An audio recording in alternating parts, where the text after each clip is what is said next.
ઓડિશામાં બનેલી દુષ્કર્મની ઘટનાના પ્રત્યાઘાત હવે બનાસકાંઠામાં જોવા મળ્યા છે। સમાચાર મળી રહ્યા છે દુષ્કર્મની ઘટનાના પ્રત્યાઘાત હવે બનાસકાંઠામાં પડ્યા છે। આ ઓરિસ્સાની ઘટના છે જ્યાં કોલેજિયન યુવતી પર થયેલા દુષ્કર્મનો પાલનપુરમાં વિરોધ છે તે કરવામાં આવ્યો છે। ત્યારે એનએસયુઆઈના પ્રમુખ દ્વારા કોલેજિયન યુવતી પર દુષ્કર્મ છે તે આચરવામાં આવ્યું હતું। આ મામલે હવે પાલનપુરમાં વિરોધ થયો છે।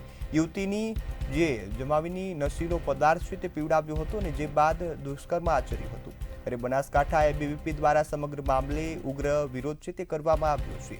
આ સાથે જ તમામ વિદ્યાર્થીઓ પણ આ વિરોધમાં જોડાયા છે।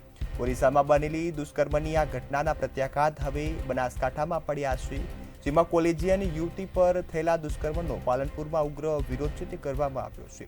એનએસયુઆઈના પ્રમુખ દ્વારા કોલેજિયન યુવતી પર જે દુષ્કર્મ છે તે આચરવામાં આવ્યું હતું, આ મામલે હવે વિરોધ કરવામાં આવ્યો છે।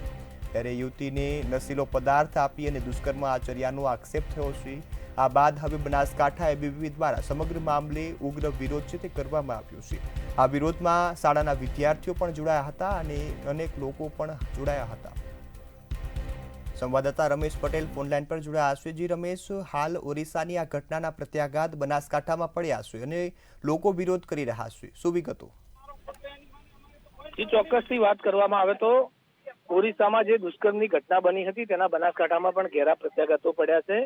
એનએસયુઆઈ દ્વારા આજે પાલનપુરમાં વિરોધ પ્રદર્શન કરવામાં આવ્યું હતું। પાલનપુર જીડી મોદી કોલેજ આગળ એનએસયુઆઈના જે કાર્યકરો હતા તેમણે વિરોધ નોંધાવ્યો હતો। રોડ ઉપર રામધૂમ બોલાવી હતી।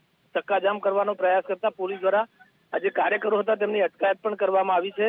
એટલે કે ઓરિસ્સામાં જે કોલેજિયન યુવતી પર દુષ્કર્મનો જે મામલો બન્યો હતો, જે ઘટના બની હતી તેને લઈને બનાસકાંઠામાં પણ ઘેરા પ્રત્યાઘાતો જોવા મળ્યા છે અને એનએસયુઆઈના જે કાર્યકરો હતા તેઓ રોડ ઉપર ઉતરી આવ્યા હતા અને ભારે વિરોધ નોંધાવ્યો હતો। ત્યારે પોલીસ દ્વારા તેમની અટકાયત પણ કરવામાં આવી હતી।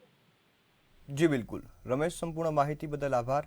ત્યારે હાલ ઓરિસ્સાની આ ઘટનાના પ્રત્યાઘાત હવે બનાસકાંઠાના પાલનપુરમાં પડ્યા છે, જ્યાં ઓરિસ્સામાં બનેલા દુષ્કર્મની ઘટનાના પ્રત્યાઘાત સાથે હવે વિરોધ છે તે કરવામાં આવ્યો છે। એનએસયુઆઈના પ્રમુખ સહિત લોકો છે તે આ જોડાયા હતા। ત્યારે એબીવીપીએ આ મામલે વિરોધ કરી હવે જે ઉગ્ર રજૂઆત છે તે પણ કરી છે। યુવતીને ન્યાય મળે તે માટે પણ રસ્તા પર રામધૂન છે તે બોલાવવામાં આવી હતી અને વિરોધ છે તે કરાયો છે। યુવતીને નશીલા પદાર્થો પીવડાવી અને દુષ્કર્મ છે તે આચરવામાં આવ્યું હતું।